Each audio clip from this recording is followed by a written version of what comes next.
This is the I Read Comic Books podcast. I'm Kara Szymborski, today joined by Kait Lamphere for this very special edition minisode. We asked our amazing listeners to donate in support of the protests calling for racial justice. And we want to thank Erin for her donation to these causes.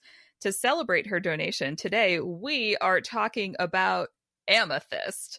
And Kait, I don't know about you, but I was genuinely excited to be on this episode topic because fantasy and also my birthstone is Amethyst. And I just have never had an excuse to really get into this character because who was reselling fantasy comics from the 80s? No one. I have never seen one of these in the wild. Thank God for digital. Yeah, I had never heard of Amethyst before Erin started talking about it, probably at the beginning of the year on our Discord. Mm-hmm. I think, so I had first heard of Amethyst, the character, this is a DC Comics character, through my DC Comics encyclopedia that I read like the little nerd I was in high school. And I was always like, oh man, this character looks great. She's blonde like me. Her birthstone is my birthstone in a different way. And this looks rad, but like never did I ever see an Amethyst comic actually available for sale. So my knowledge of her was relegated to that one paragraph, which like she got a pretty prominent paragraph in this encyclopedia for a character who at that point had only had a series that ran for like 2 years in the 80s. Yeah, wasn't there another series like in the late 80s also? I feel like Amethyst is one of those characters that DC just like, she had her original run. So today we're talking about 2 Amethyst #1 issues because Erin kindly gave us the opportunity to compare and contrast the original from 1983 and the new #1 from this year, from the garbage fire that is 2020. So it is, and you're right. So Amethyst has had, I think, a couple other series in between these two, but she's never been like a character that DC puts a lot of referencing into. And I think part of that is because she's a character of this different world called Gemworld, and there's not really a lot of overlap that I know of with the other members of the DC universe. Which apparently changed with this 2020 issue. I realized while reading the notes that our fabulous producer Mike Rappin dropped into this document that the 2020 #1 of Amethyst actually was a spinoff from Young Justice. So now I'm just mad that wasn't clear because a lot of my I'm getting ahead of myself. Let us talk about the 1983 because I have thoughts, Kait. Okay. Let's talk about 1983. Can you, this is full spoilers for Amethyst #1 of 1983 and 2020. Kait, you are so good at recaps. Can you briefly tell our listeners, full spoilers, what happened in issue 1 in 1983? Yeah, so the 1983 #1 full title is Amethyst, Princess of Gemworld, the Birthright. So just keep going. This was written by Dan Mishkin and Gary Cohn with art by Ernie Colin. And it starts with Amy. It's her birthday. She gets home from like birthday dinner with her parents, opens up a present, and it's an amethyst necklace. And she's like, oh, this is great. I'm really glad my dad didn't get me another Barbie. So she goes off and the parents are like, wait a second, this isn't what we got her. So that's mysterious. And then she goes off to her room by herself, gets kidnapped by some kind of ogre, and taken to the realm of Amethyst or Gemworld in general, where all these gem realms are connected. And she's saved by her bodyguard and taken to an advisor, and everything is kind of falling apart there. Her birth parents that were the rulers of Amethyst have been killed, and the realm is being attacked by King Opal. And Terrific she's name. like, yeah. And during this whole transition of her changing realms, she somehow gains, 6 years. So she's suddenly 20, very tall, long blonde hair. Um, of course, Like she for gets miles because she's not wearing pants, so you can see all of them. And she gets sexually assaulted by the ogre, and she's told how pretty she is, like, I don't know, 20, 30, 40 times in this one number one book. That's an exaggeration, but it was a lot. And she's pretty much just being kind of like pulled around to different places by this advisor while she's, very confused as to what's happening and why she's suddenly 20. And she keeps saying, I want to go back home. And because she's so 13. I don't care what she looks like. She is still very much a child, which makes all of this so disturbing. And like, of course, she's confused and frightened and just wants to go home. She's 13. Continue. So she finally does get sent back home, and after this like absolute chaos where nothing good happened to her, she's like, I wonder if that was real. I wonder if I can go back. So suddenly she's able to create a portal to go back, and she steps through, and she's like, oh, it was real. And that's how it ends. First thought, cannot believe that this predates She-Ra Princess of Power by 2 whole years. Like, while reading this, I was like, I'm getting some She-Ra vibes, some He-Man Masters of the Universe, maybe some Labyrinth, but this came out prior to all of that. So maybe just I don't know what was going on in the 80s, but everyone seemed to be real into the whole like elaborate fantasy thing. And I find it hard to believe that this many people were being influenced by Dungeons and Dragons, but maybe there we are.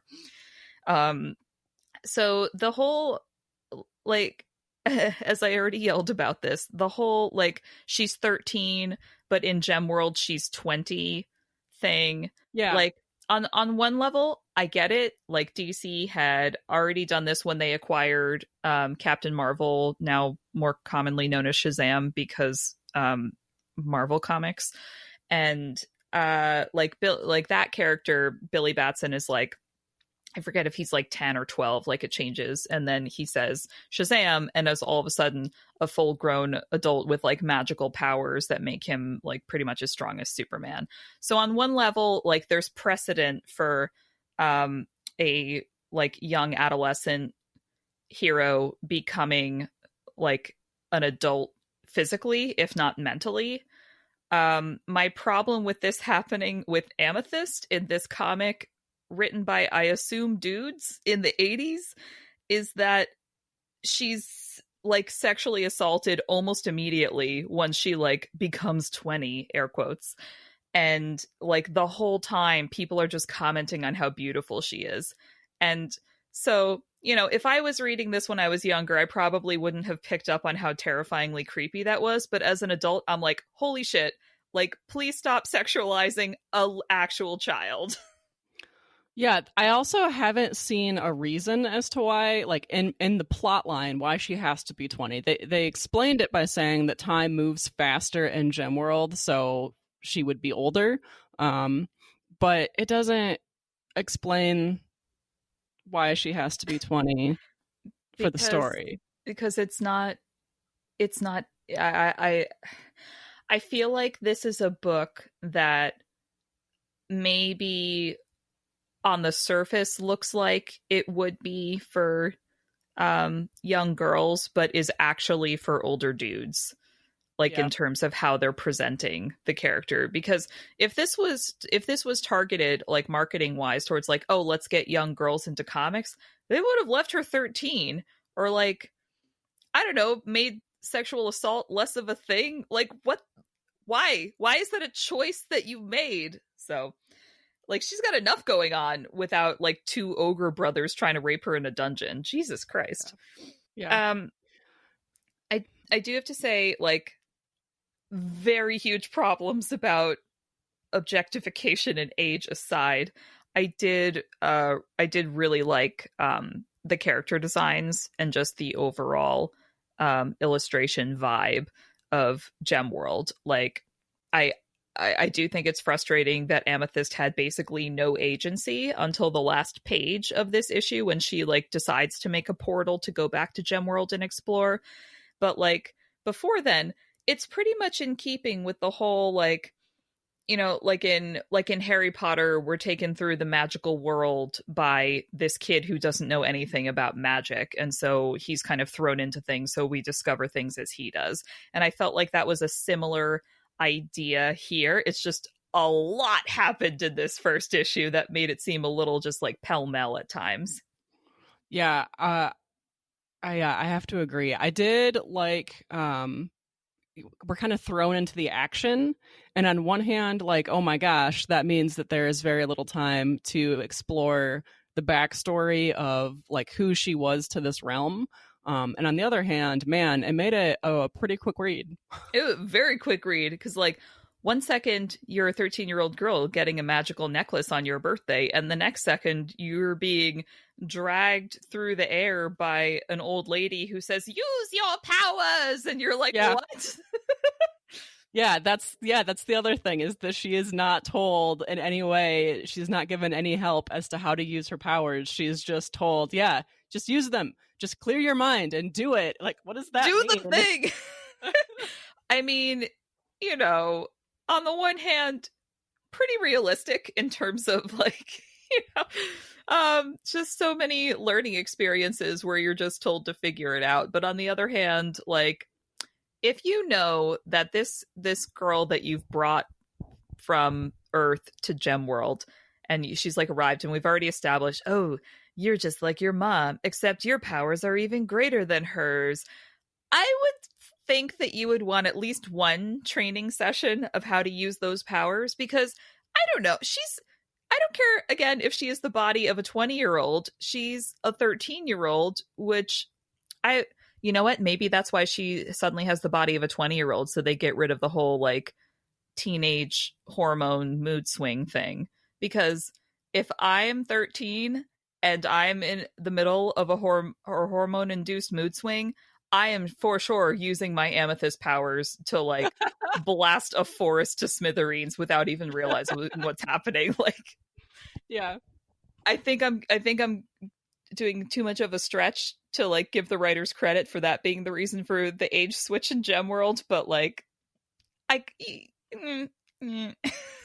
yeah, I'm trying. Yeah, she is sent back to Earth without us really having any kind of a sense of like finality to this war that's going on in Amethyst. So like on one hand, it's only in issue number 1. And of course, at the end of the issue, she does go back to Gemworld. But it was like, oh my gosh, like, no, she's just going to like leave. She's going to find out that she's a princess, and that her home is under attack, and she just wants to leave. Well, again, she's 13 and it's her birthday, and her dog is waiting for her at home. Oh yeah, that's true. There was something about the dog in there, and how the dog knew where she had gone this whole time. I feel like they were also kind of implying that her adopted mother knew, because like when the parents are running up the stairs because they realize that Amethyst is missing, they were like running up the stairs when they hear her voice, and the mom's like, oh my god, she's back, and the dad is thinking, back? And so that made me wonder, like, does mom know something? Mom and the dog know something, but dad is just totally oblivious. I mean, but that's actually a good point of segue to talk about the number 1 issue from 2020, because that also starts with a birthday gift. Can I impose on you again, Kate, for the wonderful recap? Yeah, so this one was all done by Amy Reeder from what I could find online. And it starts with the birthday. She's given a tiara by the mother, and then also a book about like the healing power of crystals. And I've got comments about that, but I will continue. We'll put a pin in that one. Yeah. And she's like, well, I have this other party to go to.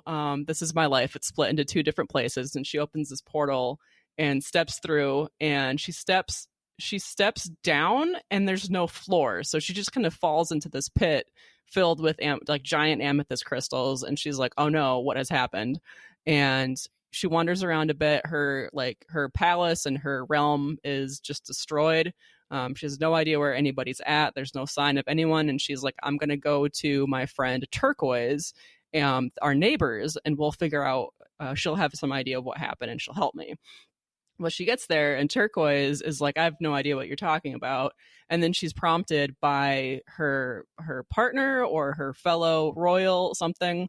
And he says, don't you remember, darling? And she's like, oh yeah, maybe I heard about some people being in trouble, but we're not going to help you. We're not going to give you more of our army to destroy like you did last time. And of course, Amethyst is like, what is happening? This used to be my best friend. And she goes out, she tries to talk to the people standing outside of that palace, and everyone's just kind of ignoring her. She's got much more personality in this book. She's she's kind of aggressive with them. Yeah. So nobody helps her. So she kind of, she's like, fine, I'll do it myself, and leaves that area. But then she's tracked down by a giant caterpillar worm with spikes coming out of its sides. And it turns out that is not a monster. It is someone's like pet and or steed. And this woman says, you said that you needed help. I'm a warrior. I'm going to help you. But it's kind of an awkward conversation. Hugely awkward. You almost murdered my pet, but I'll still help you, I guess. Yeah. And then that's really where it ends. I want to thank you for that recap, because I learned more about the plot from this issue from you than I did from reading the issue. I just, okay, so first off, I really wanted to like this issue. I loved Amy Reeder's work on Moon Girl and Devil Dinosaur, so I was kind of expecting the same sort of accessibility with this, and I felt like the first few pages were just so unbelievably boring and frustrating for me that I almost wanted to put it down, because the first few pages, like, Amethyst gets her like gifts from her parents, and then we're treated to like a double page spread of backstory, because we come in this issue at her 16th birthday, and she's like, let me tell you about the last 3 years of my life, info dump. And I hate when books do that, because I'm like, show, don't tell, guys. Show, don't tell. You are just telling me why I should be interested in this character instead of showing me. And it was a lot of recap, even just from stuff that we had read in issue 1 from 1983.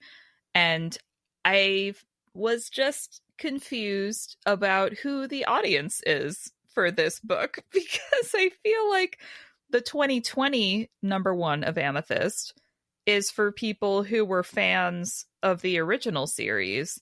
But I would think that revamping this character for 2020 meant that you were trying to find new fans. And this felt like way too intense of a nostalgia grab for me to be like, yes, if I picked this book up not knowing anything about the character, I would want to continue. Yeah, I feel like this one was definitely more created for a younger female audience, as opposed like next to the 1983 book, at least. Like this one, she doesn't suddenly become an adult when she's just still 16. And her, like, when you see the flashback to the portal opening the very first time for her, she's just asleep in bed and she isn't being kidnapped, and so I hopefully not molested by ogres. So I feel like they did kind of like modernize this a little bit for an audience. Pants. Yeah. Or at least a billowing skirt. Her legs are covered. Yeah. The point. Yeah. So the skirt, I really liked her outfit, and outfits aren't normally a thing that I notice unless they're really good or really bad. And this one, I really liked it because there are like giant pointy amethysts everywhere in her home realm, and this skirt basically kind of looks like a giant pointy amethyst.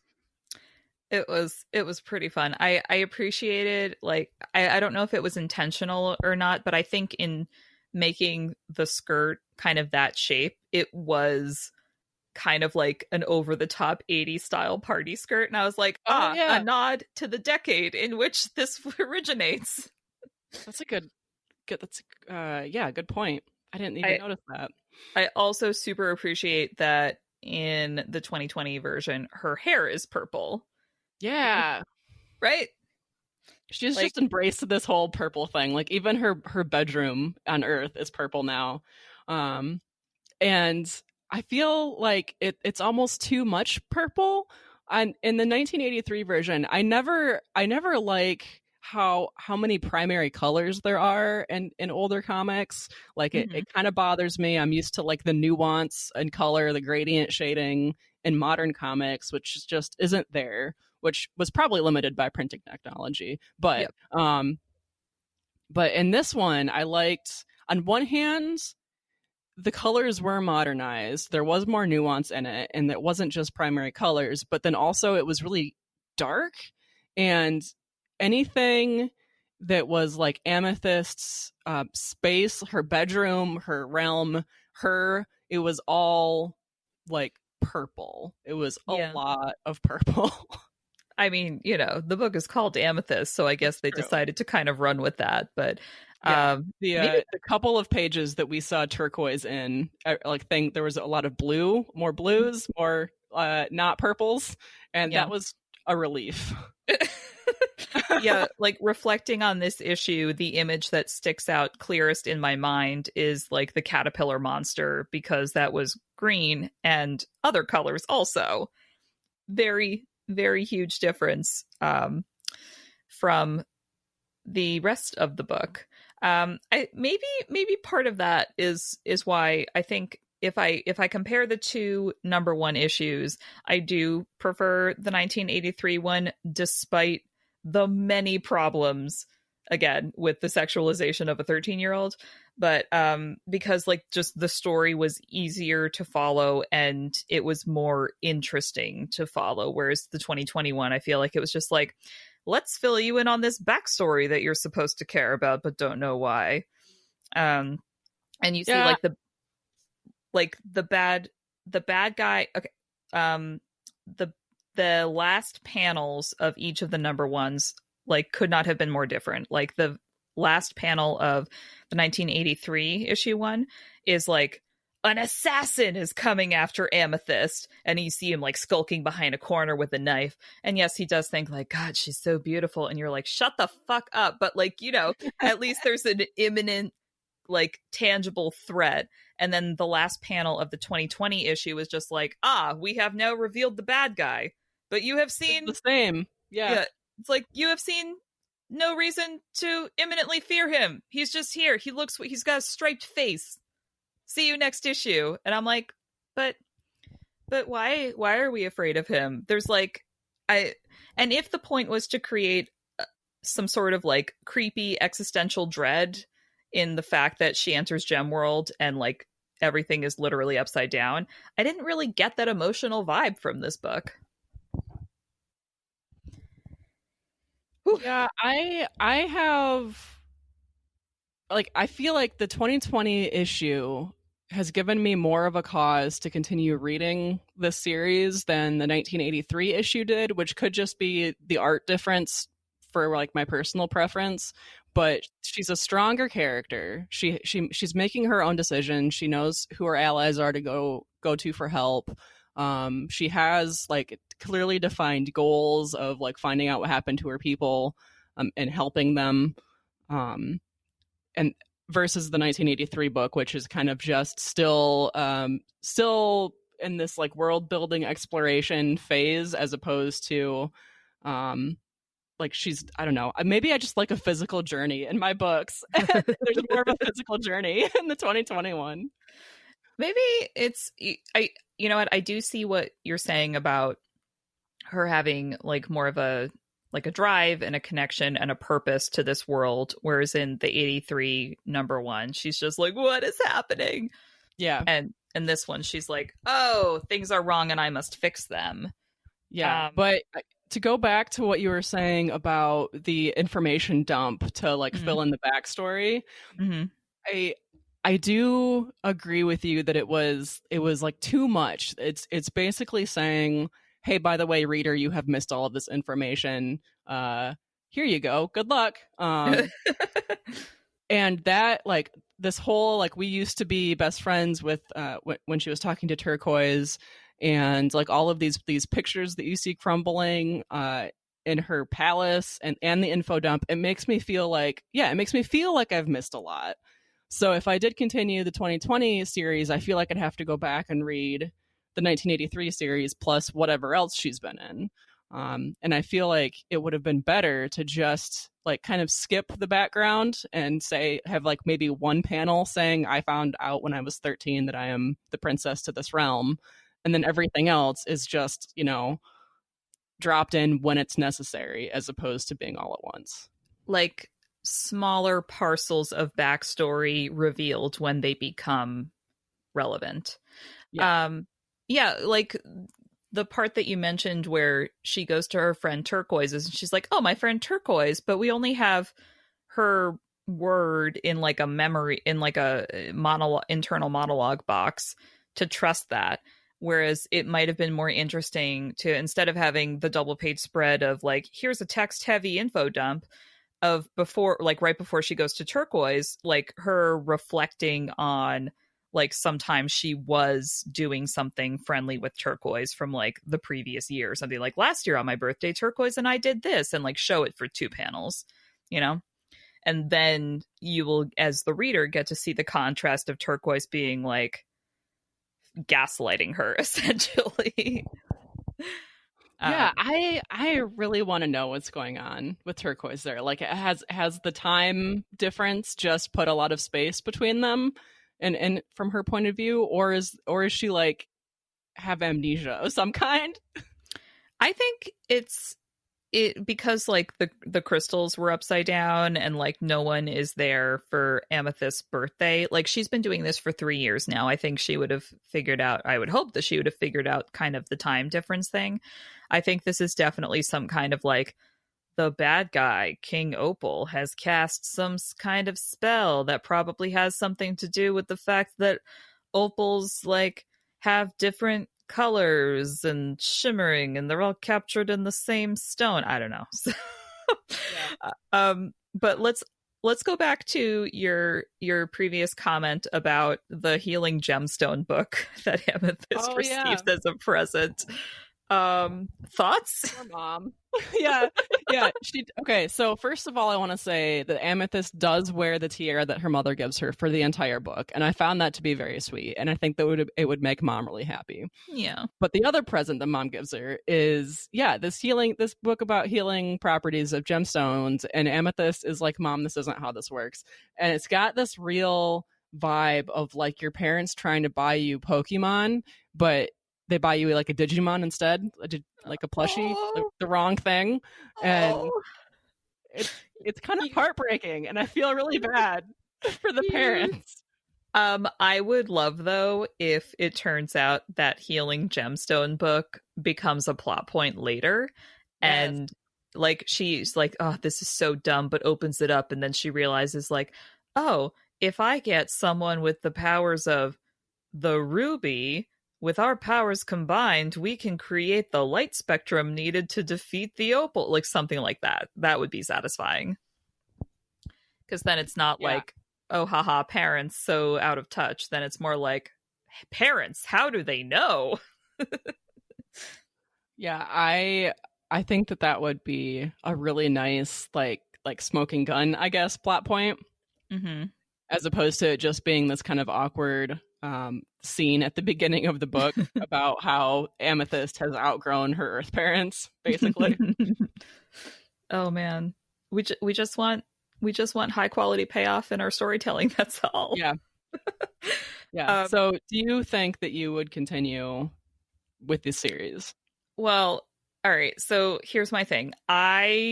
So overall, while reading both of these books, I realized that I am just complete garbage. And let me tell you why.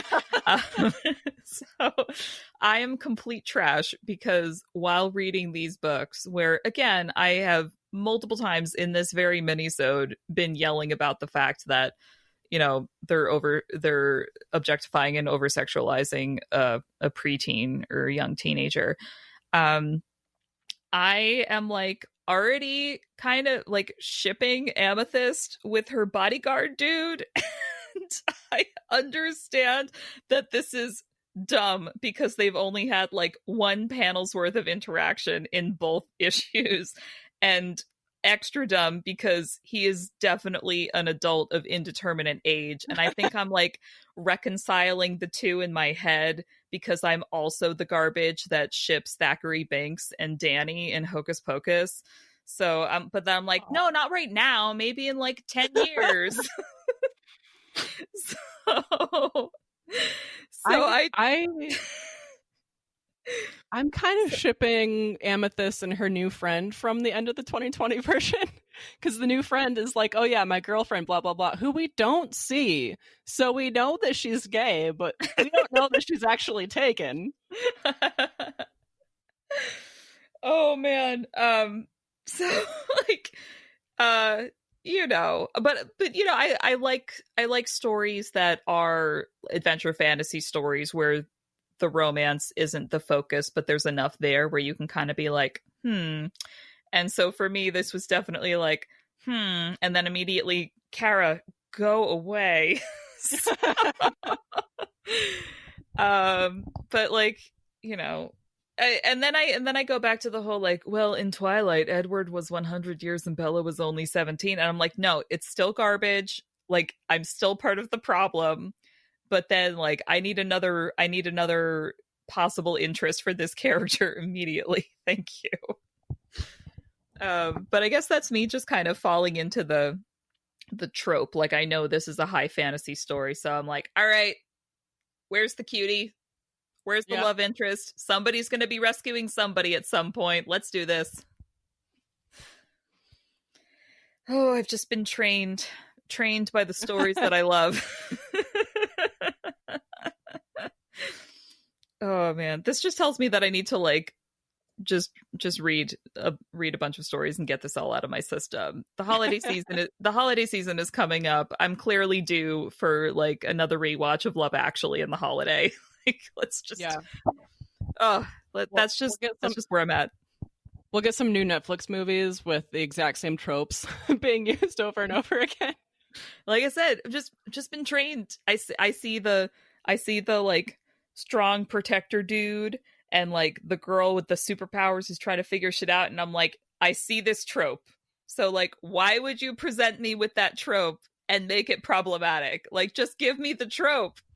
Maybe there'll be like a young cute bodyguard character coming up later, or in the 2020 issue, maybe it leads into like you said, like maybe Amethyst gets a girlfriend. Maybe she saves a damsel in distress. I'm okay with damsel in distress if it's like, you know, slightly different. I have just established that 2020 has broken me, and I want stories that are predictable and with tropes that are familiar. Well, they've already changed ages in this book, so maybe Granch is actually like 18. If Granch is like 18 in the 2020 issue, I will flip out. He's just, maybe it's the pointy ear thing. Maybe it's like, I saw Lord of the Rings at too early an age and Legolas like imprinted on me. Like, I don't know what to do. That's fair. All right. Any final thoughts for our Amethyst read, Kate? I think that people who like the new She-Ra would like the new Amethyst. I haven't read anything about the old She-Ra, so I don't know how those compare. But I do, again, like, I kind of feel like I would need to read the 1983 complete series before I could continue reading the 2020 complete series, mostly because I want to know about that friendship between her and Turquoise. Right? Like, why would you just say, yes, we're best friends, and not show us anything?